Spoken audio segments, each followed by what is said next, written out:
दोस्तों electric geyser complete wiring and working किस तरह होती है प्रैक्टिकली समझ लेते हैं। सबसे पहले यदि हम कंपोनेंट्स की बात करें तो ये हमारे पास एक हीटर जिसे आप इमर्शन रॉड भी कह सकते हैं और हीटर का वाट आप देख सकते हैं 3 किलोवाट का यह हीटर है। नॉर्मल गीज़र में 2 किलोवाट का हीटर भी लगाया जाता है बट ये 3 किलोवाट का हीटर है। नेक्स्ट यदि हम बात करें तो हमारे पास यह एक थर्मोस्टेट है। ठीक है, फर्स्ट थर्मोस्टेट। इस थर्मोस्टेट में आप टेम्परेचर सेट कर सकते हैं कितने टेम्परेचर पर आपके गीज़र ने ऑफ होना चाहिए।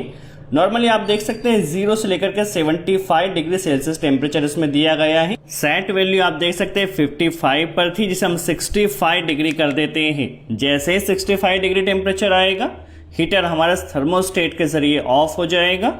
जैसे 65 से नीचे टेम्परेचर होगा हीटर हमारा ऑटोमेटिकली स्टार्ट हो जाएगा। यह सेकंड थर्मोस्टेट है जिसमें आपको एक रीसेट बटन भी मिल जाता है जिसे आपको मैन्युअली रीसेट करना होगा। यह थर्मोस्टेट कभी भी ट्रिप नहीं होगा नॉर्मल कंडीशन में। जब भी आपका फर्स्ट थर्मोस्टेट या तो कोई खराब होगा या कोई फॉल्ट होगा आपके गीज़र में तब ही ये ट्रिप होगा और यदि यह ट्रिप हुआ तो फिर आपको गीज़र को खोलकर इसे मैन्युअली रीसेट करना होगा। नॉर्मली ये कभी ट्रिप नहीं होगा, फॉल्ट की कंडीशन में ही ट्रिप होगा। ये 90 डिग्री सेल्सियस पर ट्रिप होगा नॉर्मल कंडीशन में। यह पावर ऑन इंडिकेटर, यदि आपके पास गीजर में इनपुट पावर सप्लाई आ रही है तो यह इंडिकेटर ब्लिंक करेगा। ठीक है, जब भी आपका फर्स्ट थर्मोस्टेट जो रीसेट वाला थर्मोस्टेट है ट्रिप होगा तभी ये स्टॉप होगा और यदि यह स्टॉप हुआ दैट मीन्स आपके गीजर में कोई फॉल्ट है। ठीक है, जब तक आप इसे रीसेट नहीं करेंगे तब तक यह ऑन नहीं होगा। तो फर्स्ट हमारे पास जो इंडिकेटर पावर ऑन इंडिकेटर ये हमारे पास हीटर ऑन इंडिकेटर है।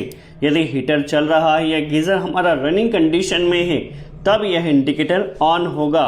ठीक है, कनेक्शन को केयरफुली वॉच कीजिए। सबसे पहले देखिए जो फर्स्ट थर्मोस्टेट है इसमें आपको लाइन पावर सप्लाई कनेक्ट कर देना है। ठीक है, कनेक्शन को अच्छे से टाइट कीजिएगा। ठीक है, नॉर्मल कंडीशन में सप्लाई इससे पास होती रहेगी। इसके आउटपुट से एक वायर लिया, फर्स्ट थर्मोस्टेट के आउटपुट से एक कनेक्टर कनेक्ट किया, इसे आपको कनेक्ट कर देना है सेकंड थर्मोस्टेट में। फर्स्ट थर्मोस्टेट आपका 90 डिग्री पर ट्रिप होगा यदि फर्स्ट थर्मोस्टेट वर्क नहीं किया तब। ठीक है, फर्स्ट का आउटपुट सेकंड में कनेक्ट किया है।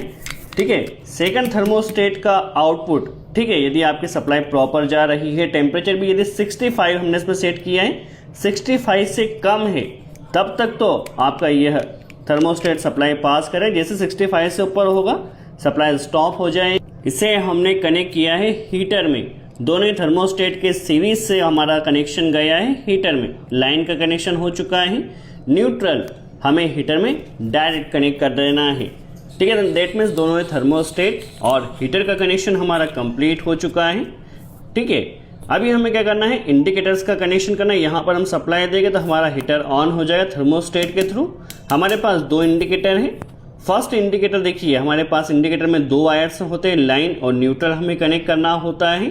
तो हम क्या करते हैं, दोनों ही इंडिकेटर का एक एक वायर लिया, न्यूट्रल दैट मीन्स जिसमें हमें न्यूट्रल कनेक्ट करना है। तो न्यूट्रल के लिए हमने क्या किया, दोनों ही वायर को लूप किया और इससे जो हमारे पास हीटर में न्यूट्रल आया है डायरेक्ट कनेक्ट कर देना है। दैट मीन्स न्यूट्रल अभी दोनों ही इंडिकेटर और हीटर में डायरेक्ट कनेक्ट किया है। कनेक्शन को केयरफुली वॉच कीजिए। ठीक है, देखिए दोनों ही इंडिकेटर में न्यूट्रल का कनेक्शन हो चुका है। अभी हमारे पास 2 इंडिकेटर, ये हमारे पास हीटर ऑन इंडिकेटर है। जब भी आपका हीटर ऑन होगा उस कंडीशन में यह इंडिकेटर ऑन होगा तो इस इंडिकेटर का कनेक्शन हमें क्या करना है, जो सेकंड थर्मोस्टेट है सेकंड थर्मोस्टेट के आउटपुट से कर देना है। क्या होगा, यदि टेम्परेचर हमारा 65 से ऊपर होगा उस कंडीशन में हमारा हीटर ऑन ऑफ हो जाएगा और हीटर ऑफ हुआ तो इंडिकेटर भी ऑफ हो जाना चाहिए। ठीक है, तो इससे हमने क्या किया, सेकंड थर्मोस्टेट के आउटपुट से कनेक्ट किया है। ठीक है, अब ये हमारे पास पावर ऑन इंडिकेटर है। ठीक है, नॉर्मल कंडीशन में पावर ऑन इंडिकेटर हमेशा हमारा ऑन रहेगा। जब भी कोई फॉल्ट होगा या फर्स्ट थर्मोस्टेट खराब होगा तब यह ऑफ होगा। तो इसका कनेक्शन हमें फर्स्ट थर्मोस्टेट के आउटपुट से कर देना है। जब भी हमारा कोई फॉल्ट होगा गीजर में या सेकंड थर्मोस्टेट हमारा खराब होगा तभी यह ऑफ होगा। नॉर्मल कंडीशन में हमेशा ऑन रहेगा। ठीक है, कनेक्शन हमारा हो चुका है। आई होप आपको कॉन्सेप्ट क्लियर हुआ है दोनों ही इंडिकेटर वर्किंग का। अभी हम क्या करते हैं, देखिए पावर ऑन करने के लिए यहाँ पर हमने टप या मग लिया है जिसमें हमने हीटर को डाल दिया है। चलिए प्रैक्टिकली वर्किंग समझ लेते हैं। अभी हमने पावर को ऑन किया, आप देख सकते हैं हीटर भी ऑन हो चुका है, पावर ऑन इंडिकेटर और हीटर ऑन इंडिकेटर भी ऑन हो चुका है। आप देख सकते हैं पानी हमारा गर्म हो रहा है। ठीक है, अभी क्या है हमारे पास जो फर्स्ट थर्मोस्टेट है जो कि 65 डिग्री सेल्सियस पर ट्रिप होगा। ठीक है, देखिए हीटर ऑन है, पानी गर्म हो रहा है, दोनों ही इंडिकेटर भी ऑन है। जैसे ही जो वाटर का टेम्परेचर देखिए यहाँ पर कंटिन्यू टेम्परेचर बढ़ रहा है। ठीक है, जैसे ही टेम्परेचर 65 से ऊपर होगा, ठीक है अभी टेम्परेचर इंक्रीज हो रहा है, जैसे 65 से ऊपर होगा तो हमारा जो थर्मोस्टेट है ये मेन पावर सप्लाई को स्टॉप कर देगा। देखिए मेन पावर सप्लाई स्टॉप हो चुकी है। अब ये धीरे धीरे देखिए हमारा टेम्परेचर कम होगा और जैसे 65 से कम हुआ उस कंडीशन में अगेन हमारा हीटर ऑन हो जाएगा। ये फर्स्ट थर्मोस्टेट की वर्किंग हुई।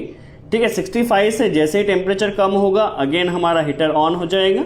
सेकंड थर्मोस्टेट की वर्किंग समझते हैं। फर्स्ट थर्मोस्टेट हमारा खराब हो गया है, किसी वजह से काम नहीं कर रहा है, तो उस कंडीशन में सेकंड थर्मोस्टेट 90 डिग्री टेम्परेचर पर ट्रिप होगा।